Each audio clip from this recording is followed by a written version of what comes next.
How capital allocation affects volatility. This is a really interesting piece. It's a little You don't heavy. look smart. Now you're proving it. How capital allocation impacts volatility. This is a little bit of a complex piece for an option jibe, but basically what we are going to show you for another way of looking at why it's so important to manage the 21 days.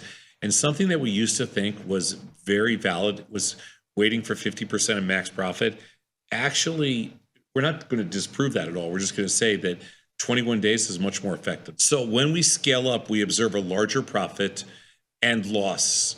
We observe larger profit and loss changes for the same positions. But how does volatility respond to this increase in scale? Also, how does volatility react to different management strategies, such as exiting at 50% of max profit or at 21 days to expiration?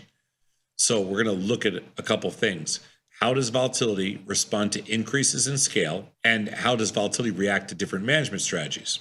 Okay, the 50% or 21 DT. To understand this, we analyze the volatility of a portfolio of 45 days to expiration, 1 standard deviation strangles with a constant allocation of 25% of the total asset value at all times. So we were always in the market. We were always invested. The positions were either A, held to expiration, B, managed at 50% of max profit, or C, exited at 21 DT. On average, exiting at 21 DT generates the highest return and the lowest volatility. This is all you need to know for your entire trading future.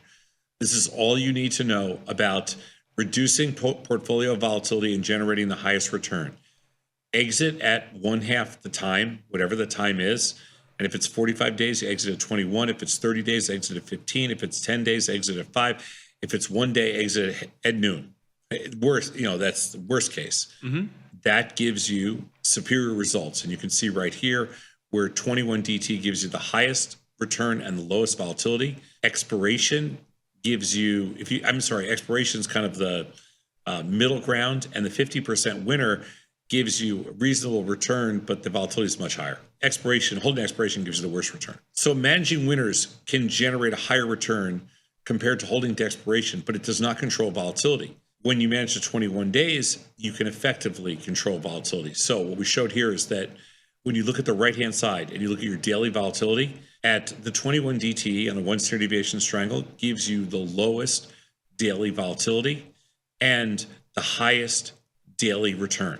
That's what we just talked about, but I just think it's important to show you the actual numbers. Highest daily return, 5 basis points. Lowest daily implied volatility, 60 basis points. That's it. Is that good or bad? It's case closed. Okay, if this was a game, they would end it. They would, there'd be a slaughter rule would be in place. And you can't hold to expiration. You can see the reasons why. And even a 50% winner, which is not bad, is not where you want to be. 21 DT is the answer here. So next, we want to understand how capital allocation impacts portfolio volatility. So within the same portfolio, we increased the committed capital from 25% to 35%. Okay, so we're scaling up. After the capital increase, the volatilities of all 3 strategies went up. Exiting in 21 days still yielded the best results in containing the rise in volatility. What happens here is after these numbers are all higher than the numbers on the previous page. When you scale up the amount of capital, you just know you're going to be scaling up the amount of volatility in your portfolio. When you want to reduce the amount of volatility in portfolio, you scale down. It's pretty common sense wise. Yeah, it's common sense. Yeah, but the answer here is still manage the 21 days, no matter what, or half the time. Also, this is a really good visual. Managing winners at 50% achieved a greater jump in profitability after you've scaled up, but profitability was the only thing. Okay, and it didn't reduce your volatility or anything like that. It just had a pretty big jump in when you scale up. It just had a pretty big jump in the amount of money that you make. But that's it. It didn't reduce your volatility. And your standard deviation obviously went up too because you have double the amount of contracts. Yeah, exactly. Some of the takeaways. Regardless of the capital allocation level, exiting at 21 DT consistently showed the best ability to control volatility among the 3 strategies. And when scaling up, the 21 DT approach results in the smallest increase in volatility, whereas managing at 50% experiences the highest jump in profitability. I would much rather reduce volatility than experience a high jump in profitability. It's never what you go for.